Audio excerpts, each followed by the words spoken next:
মা দেখো, আমার স্কুল শেষ হয়ে গেছে, আমি বাড়িতে চলে আইছি। মা, আরে মা এত শক্ত কিভাবে হয়ে গেল? তুমি এখানে কি করতেছো?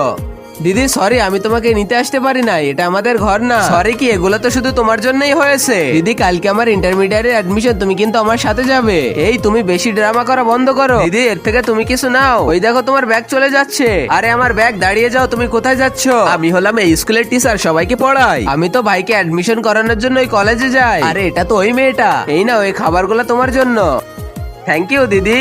এই নিন টিচার, এটা আপনার জন্য। আমার ভাই তো অনেক দুষ্টু, তোমাকে হয়তো বিরক্ত করতে পারে। যদি বিরক্ত হও তাহলে এই নাম্বারে ফোন করবে। যিনি তুমি ছোটবেলায় এভাবে আমাকে লাঞ্চ বক্স দিতে।